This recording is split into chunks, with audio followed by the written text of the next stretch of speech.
오늘 하나님께서 우리에게 주신 말씀은 마태복음 10장 40절에서부터 42절까지의 말씀입니다.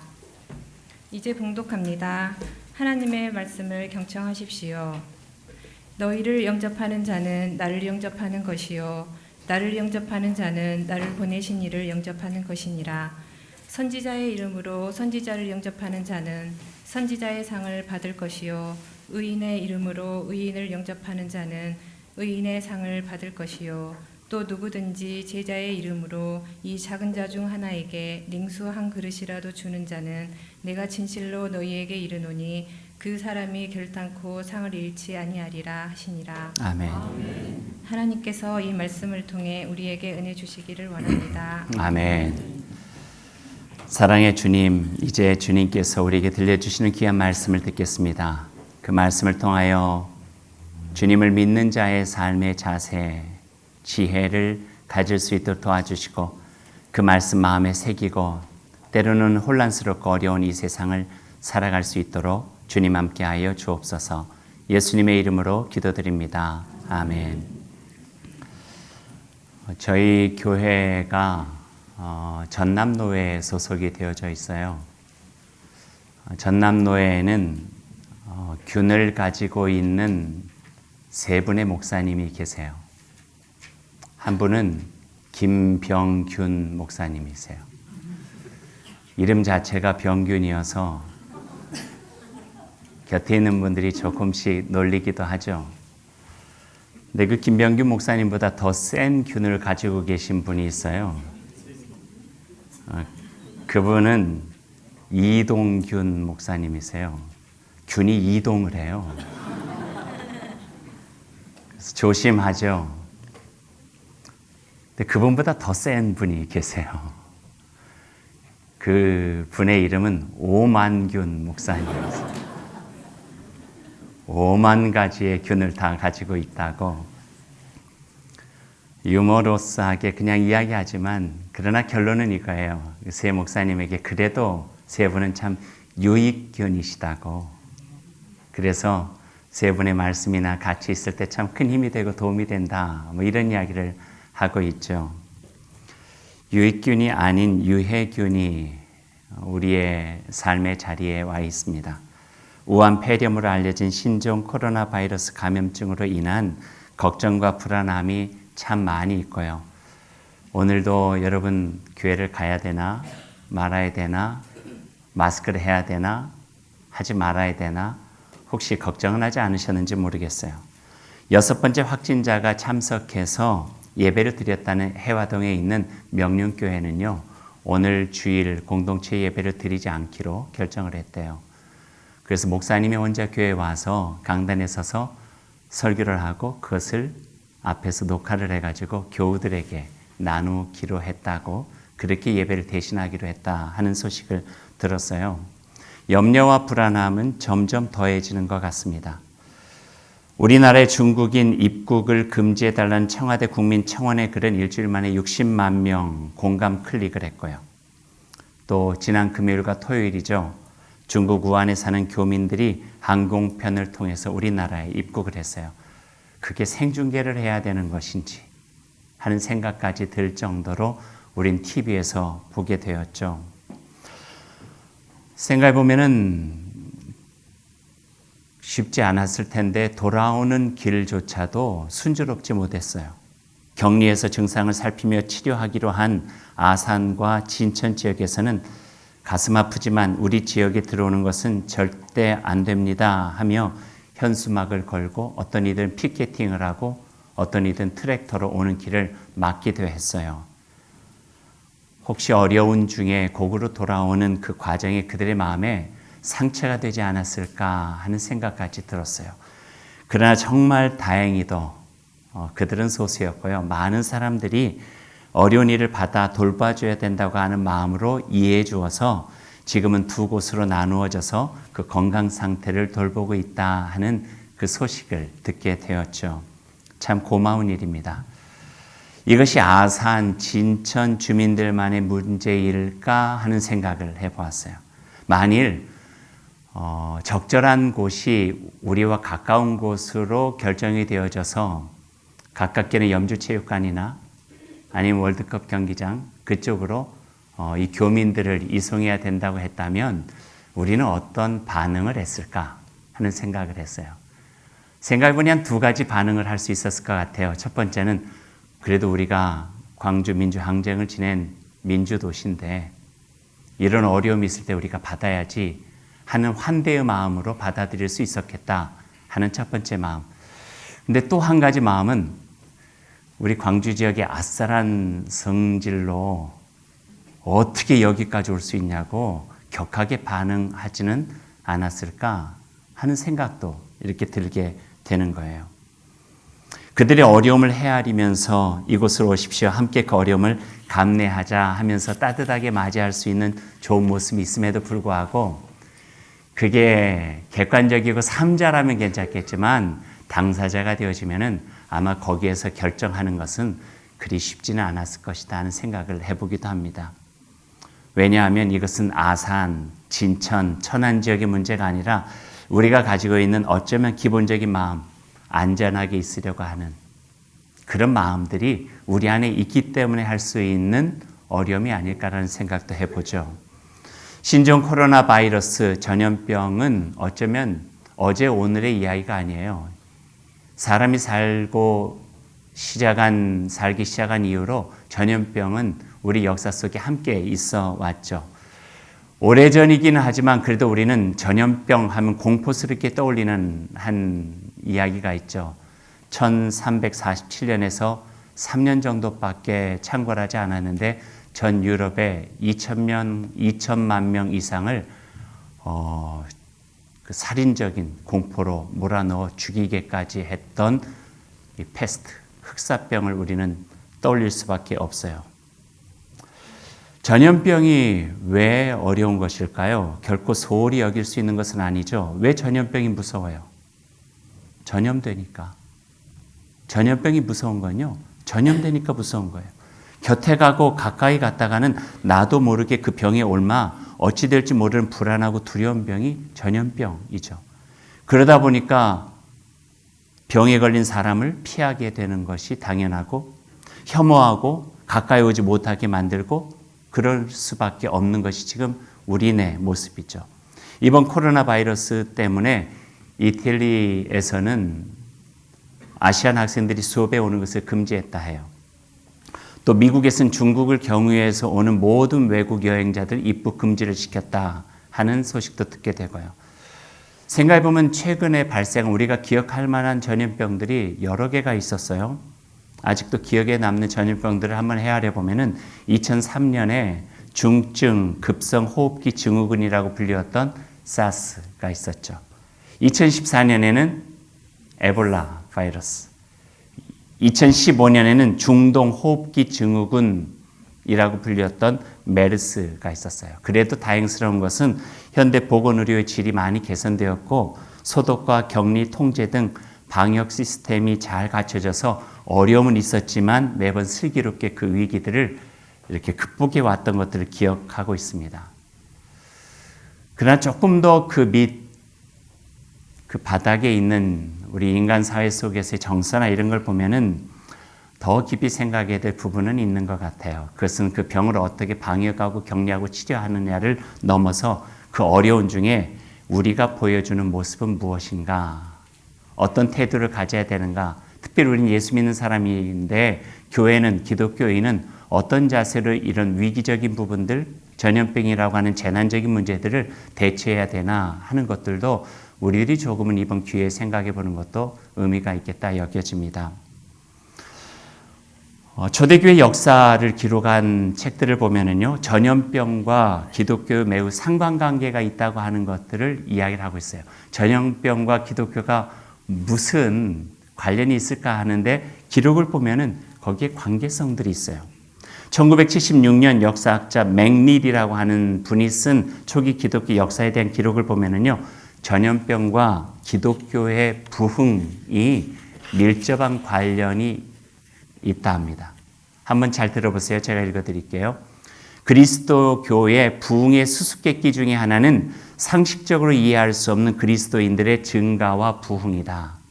예수님 돌아가시고 제자들과 바울을 중심으로 초대교회가 세워질 당시 주후 40년경에 소아시아와 로마에 있는 그리스도인들은 전체 1000명 정도를 넘지 않았다. 아주 소수라는 거죠. 그러던 그리스도인들이 200여 년이 지난 주후 300년경에는 500만에서 750만 정도로 불어난 이유는 어디에 있을까? 아주 1000명도 안 되는 소수가 물론 200여 년이라고 하는 시간을 지났다고는 하지만 폭발적으로 500만에서 750만까지 기독교인 수가 늘어나고 교회가 부흥하게 됐다고 하는 거예요. 그 이유는 어디 있을까? 그 역사학자 맥닐은 이렇게 이야기를 해요. 그 놀랄만한 수의 부흥의 가장 큰 원인은 바울의 전도의 열매도 아니고 복음의 탁월한 내용도 아니고 핵심적인 진리를 전함도 아닌 다름 아닌 이해할 수 없을 정도로 보여준 그리스도인들의 사랑의 섬김과 이웃사랑이었다.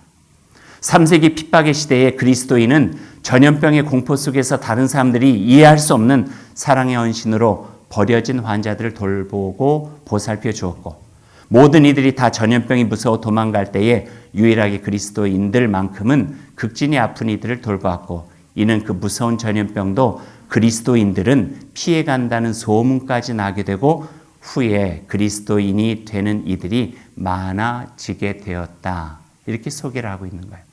오해하지 말으셔야 될 것은요. 바울의 전도나 또는 복음의 탁월한 내용이나 성서가 우리에게 보여주고 있는 핵심적인 진리가 의미가 없다는 게 아니에요.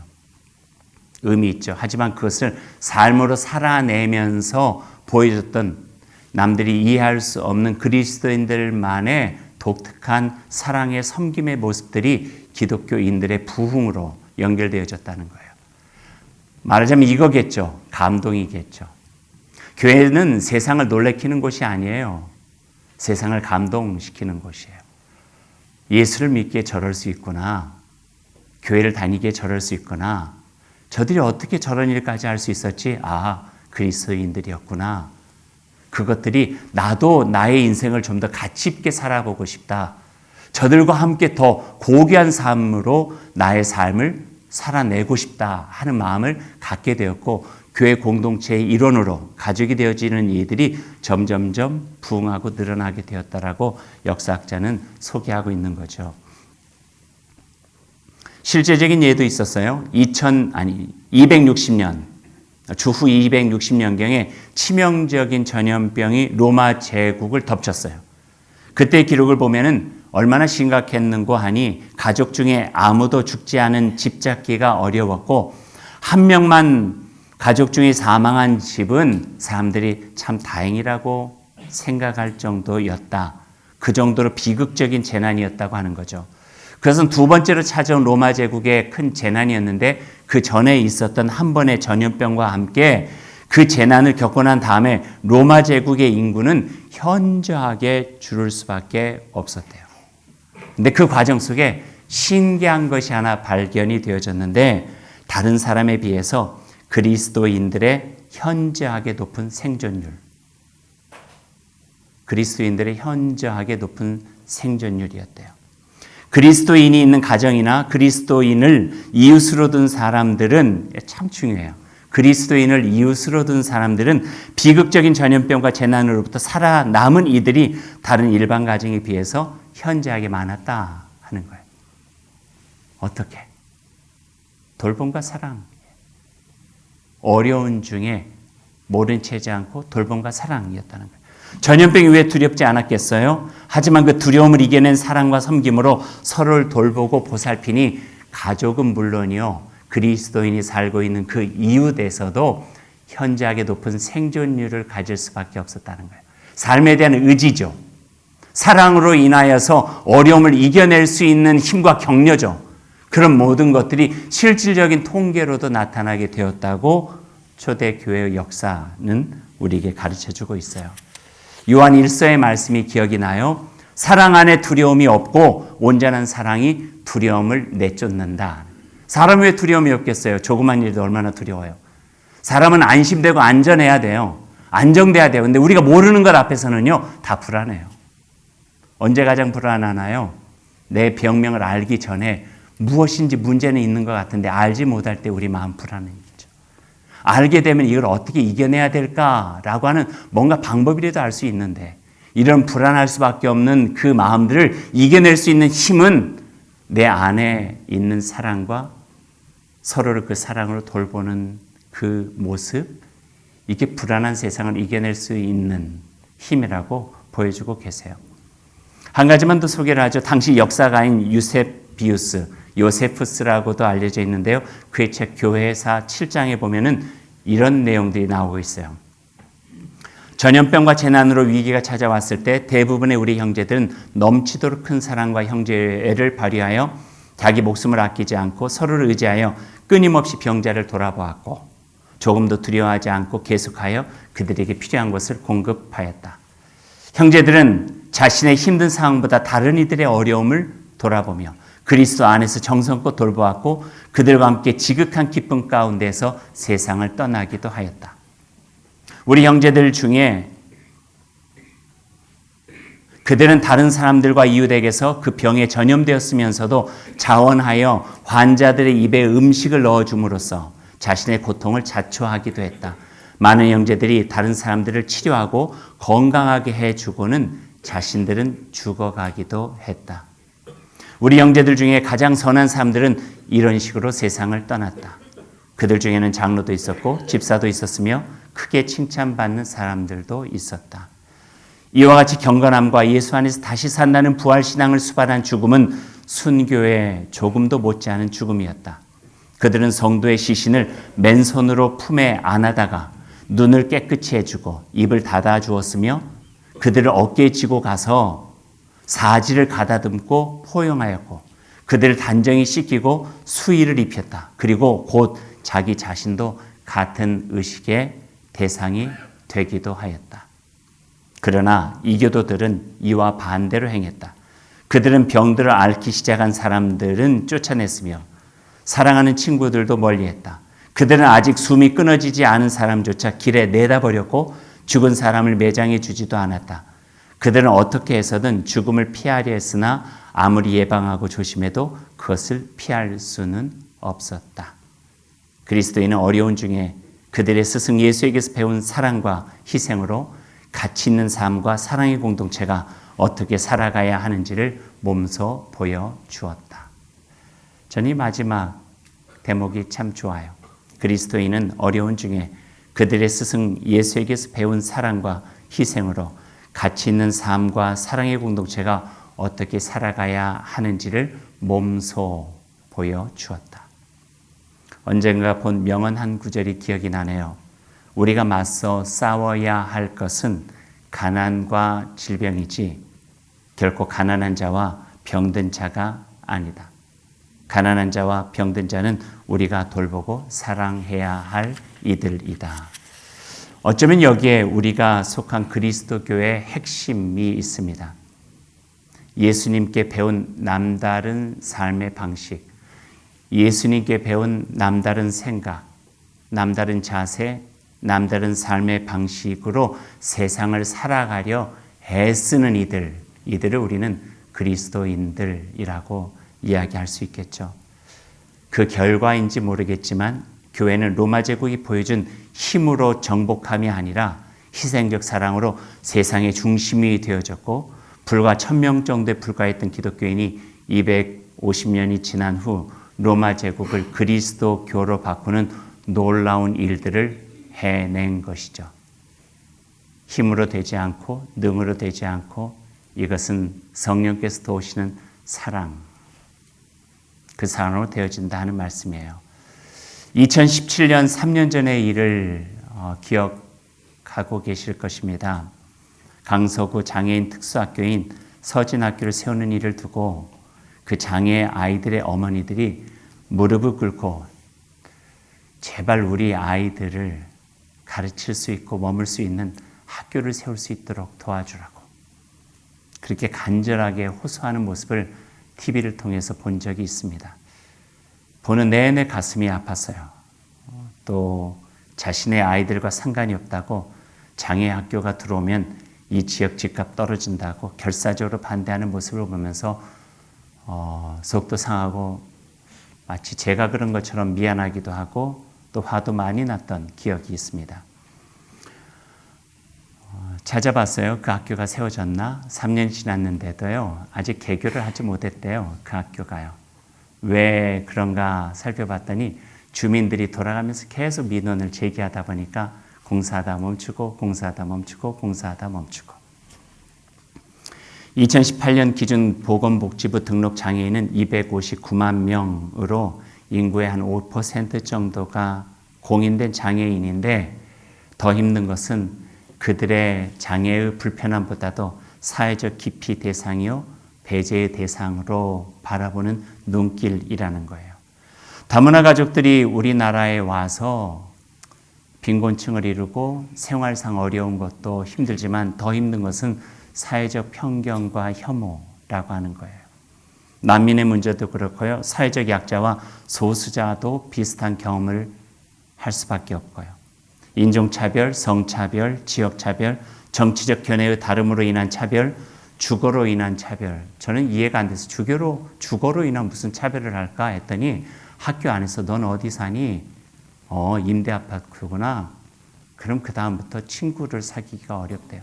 그러니 부모들은 가진 애를 써서라도 애들이 기죽지 않으려고 빚내서 집을 사는 수밖에 없는 거죠. 이런 안 좋은 순환고리들이 우리의 삶의 자리들을 힘들게 만들고 포용과 서로의 보살핌과 함께 이해하며 돕는 세상이 아니라 배제와 혐오 그리고 구별과 차별, 다름으로 인해서 가슴 아픈 상처들 이런 것들이 우리 안에 잔존할 수밖에 없는 세상의 모습으로 보여지게 된다는 것입니다. 배제는 쉬워요. 포용은 어렵고요. 판단은 쉽지만 이해와 배려는 힘들죠. 몸이 허약한 사람이 바이러스에 쉽게 감염되듯이 상호 이해와 신뢰, 배려의 기초 체력이 허약한 공동체와 사회는 조그만 어려움과 위기에도 쉽게 무너질 수밖에 없어요. 이건 교회 공동체도 예외는 아니고요. 가족 공동체도 예외는 아니에요. 돈이 많다고 뿌리가 깊습니까? 아니에요. 큰 사업을 한다고 해서 뿌리가 깊어요?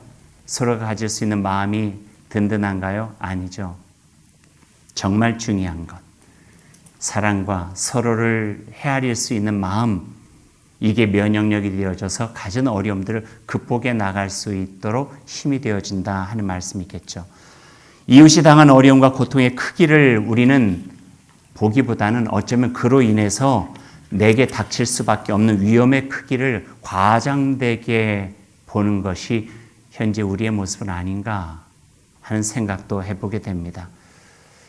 이번이 끝이겠어요? 아니겠죠. 신종 코로나 바이러스의 두 번째 버전, 세 번째 버전, 네 번째 버전, 꼭 바이러스뿐만이겠어요? 이런저런 일들은 아마 우리가 살아가는 삶의 내내 우리를 힘들게 만들고 예기치 않은 상황 속에서 서로를 볼 수밖에 없는 상황으로 우리를 몰아갈 것 같아요. 어떻게 해야 되나요? 위기의 어려움을 해결해 나가는 기초 체력을 길러야 되는데 특별히 교회는 예수 그리스도께서 보여주신 삶의 모습, 그분이 가르쳐 주신 삶을 우리가 지닐 때 그 말씀과 삶의 모습은 우리에게 면역력이 되어지고 그 선한 영향력을 통하여서 이 세상에 힘들고 어려운 상황 속에서 어떻게 하는 것이 가장 가치 있고 좋으며 귀한 삶으로 나아갈 수 있는 길이 되어지는가 하는 것들을 보여줄 수 있는 좋은 공간, 좋은 모습이 되어지리라 여겨집니다.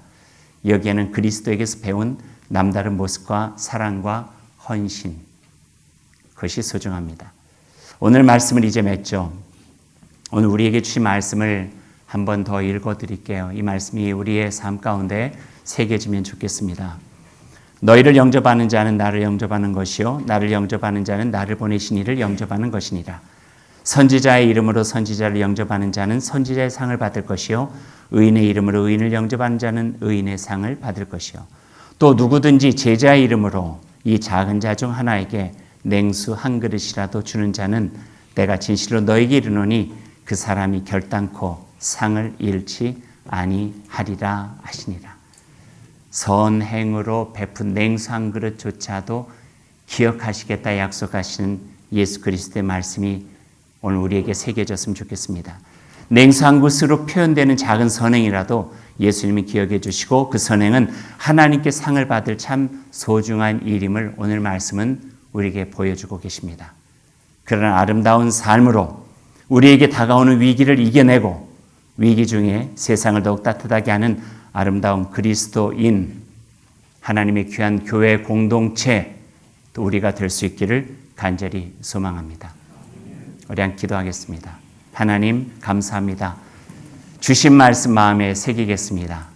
그래서 어려움이 있을 때 당황하지 않고 나만 생각함이 아니라 주님께서 가르쳐 주시고 몸소 보여주신 그 삶으로 더 나아가 이 땅에 하나님께서 사랑하시는 공동체가 어떻게 사랑하는가, 어떻게 이웃의 어려움을 헤아리고 함께하는가를 드러낼 수 있는 귀한 곳이 될 수 있도록 인도하여 주옵소서.